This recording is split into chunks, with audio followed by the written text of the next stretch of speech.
An Audience of One is a practical and inspiring manual for creators who want to live from their art, showing a simple, purpose-driven path to achieve that goal.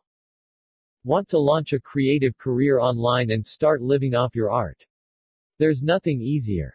All you need to do is define your audience, design a sales funnel, create an awesome product, learn about SEO and SEM, build social media following. Wait. Didn't I just say, there's nothing easier? Srinivas Rao turns the whole idea of being a successful creative upside down. When everyone seems to be focusing on defining their niche and marketing personas, an audience of one, reclaiming creativity for its own sake, proposes a drastically different approach. In a nutshell, it is all about creating for yourself in the first place. Once you learn how to do that wholeheartedly and consistently, all the external success will follow. An Audience of One builds on a similar premise as the best-selling Flow by Mihaly Csikszentmihalyi. The idea is that you create your own meaning of life. That also means that you get to decide what the real purpose of your art is. If you follow this goal long enough, there's no possible outcome other than success. Here are 3 lessons I've learned about succeeding as a creative. 1. Create for an audience of one and stay assured that this will build you a wide audience over time. 2. To achieve artistic success, establish a strong relationship with yourself. 3. Don't fall for the myth of the lone creator.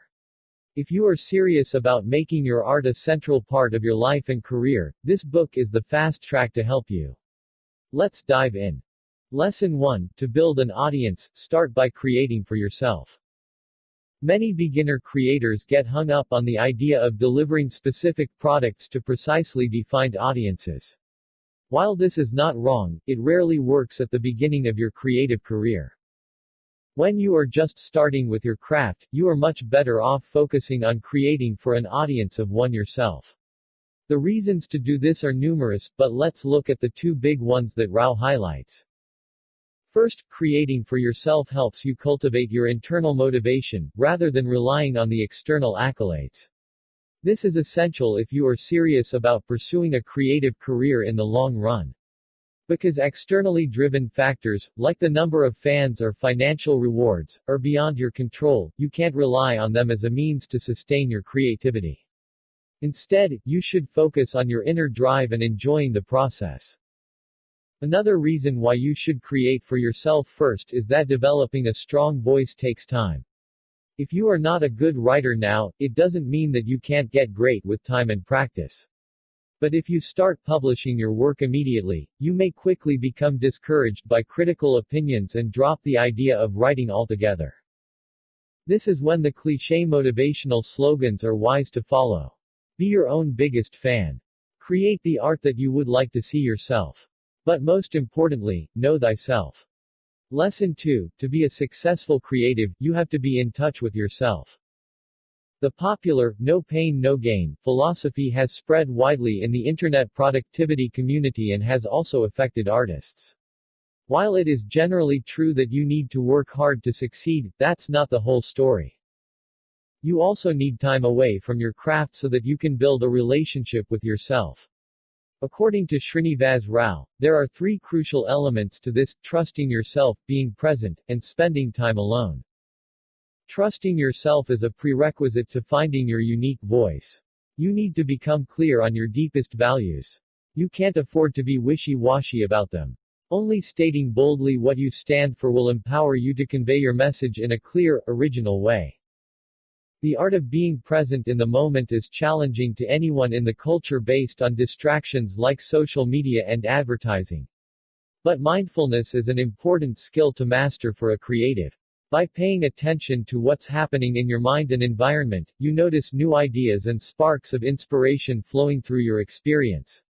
Capturing them provides you with the raw material for your art, and also cultivates your sensitivity. Lastly, to be a successful artist, you need to carve out alone time regularly. By detaching yourself from the rest of the world, you stop the constant stream of information from flooding your awareness. Temporary deprivation from external input is virtually the only way to connect with what you think and feel. Lesson 3. Abandon the idea of being a lone creator, independent from everybody else. As much as you are encouraged to create for an audience of one, it doesn't mean that your art starts and ends with you alone. No artist exists in a void. Like any person, you are prone to the influence of the people you spend time with and the content you consume. So, make sure that you surround yourself with good company and inspirational material. It may sound blunt, but most creators have people around them who don't serve their growth. If you want to boost your output, associate yourself with those who have similar goals and aspirations to you. It may come in the form of joining a mastermind group, book club, or starting your own creative cooperative. The same goes for the content you consume, it inevitably influences you as a creator. For example, if you want to succeed as a movie maker, pay attention to what you watch. Is it mostly goofy YouTube cat videos, or something that can truly inspire and motivate you as an artist? Choose your content wisely, because everything you take in adds up to what you put out in the end. An audience of one review. An audience of one is a book for minimalists. For anyone who wants to build their life around creativity, but feels that they cannot wrap their heads around everything that they need to do. Instead of trying to do it all at once, Srinivas Rao encourages you to take a different approach, focused on internal motivation, incremental improvement, and creating your most authentic work. As a bonus, you get a lot of practical productivity tips.